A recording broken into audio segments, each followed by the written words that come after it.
What's happening, people? Dan Lawless here, West Ham Fan TV, and this video is sponsored by OneFootball. As you guys know, OneFootball's app lets you keep up to date with all of the stats, goals, and news all in one place. The link is in the description below, so please do check it out. Give us some feedback. Let us know what you think about it. You know, like I said, I use it, and it's a decent app, so do check it out. But today I'm joined by Freddie from the Southampton fan channel, The Ugly Inside, to preview Thursday's game, a few days away. Thanks for coming on, Freddie.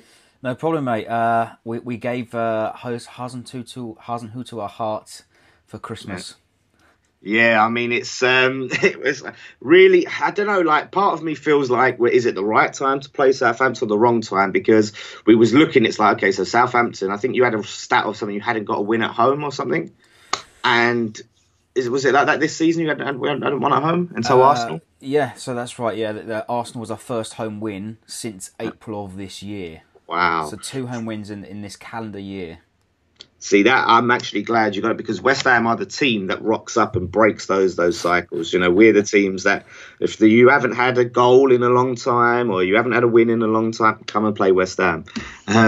So yeah, I mean, your fortunes seem to be changing at the moment. You know, right in time for Christmas. Put a smile on those Southampton faces. Yeah, and to be fair, to be honest, we've not had much to smile about over the last sort of 2 years. We've had dreadful managers, dreadful tactics, instructions, and it's not being clear to the players. But Ralph Hasenhuttl has revolutionised the players in the 3 weeks that he's been here, and everybody loves him already. What do you feel like are the key changes that he's made from that Mark Hughes side?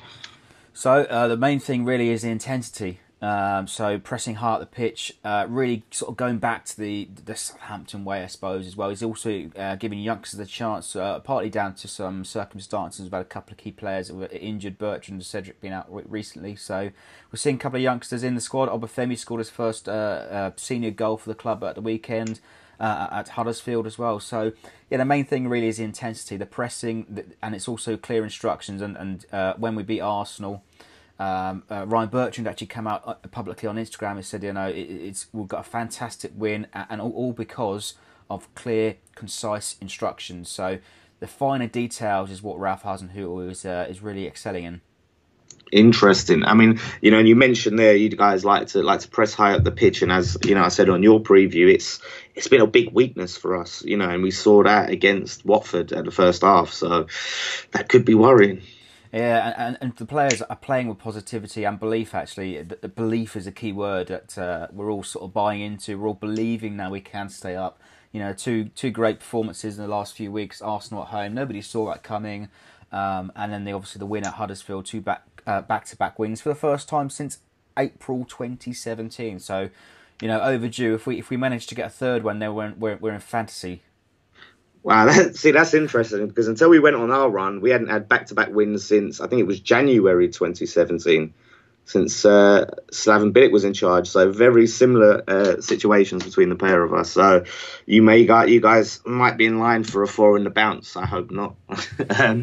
Well, if we beat West Ham on Thursday, then that's 3. The next one is Man City. So perhaps they look a bit fragile at the moment. They lost to nobody saw that coming to Palace at the weekend. So nobody saw the Arsenal win coming. So why not believe that we can beat Man City at home?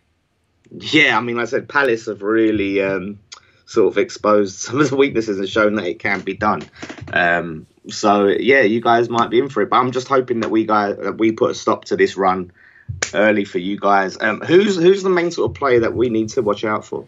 So at the moment, you've got to say Nathan Redmond. Like I said, with the most of the players, he's one of the best example of playing with positivity and confidence at the moment. Fantastic performance at the John Smith Stadium at the weekend. Set up a goal, scored a goal for the first time this season as well. So it's been coming. He's been like a jar of ketchup. You keep banging on the top. He keeps creating chances, but it doesn't quite fall out for him. But picked up an assist against Arsenal, picked up a goal and an assist, so he's flying at the moment, Nathan Redmond. He's quick down the wings, turning some players inside out, playing with his head up. But another player on the pitch as well, recently holding the captaincy, is Pierre Højbjerg. But having said that, he will be suspended on Thursday. He picked up his 5th yellow card of the season, but he's been playing with his heart on the sleeve. Also that wonderful threaded ball for Redmond at the weekend. He's been fantastic this season as well, crunching into tackles. So it might be missed a little bit. Well, that's good news for us to hear. With that said, what would you say is like the biggest weakness where West Ham can get the most joy?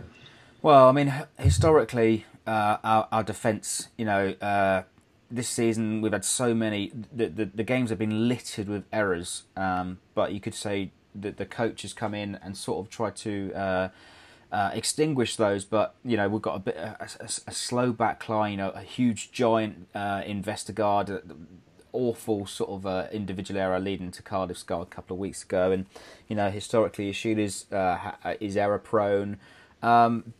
So perhaps there's our weakness. We're a bit slow off the mark in defence.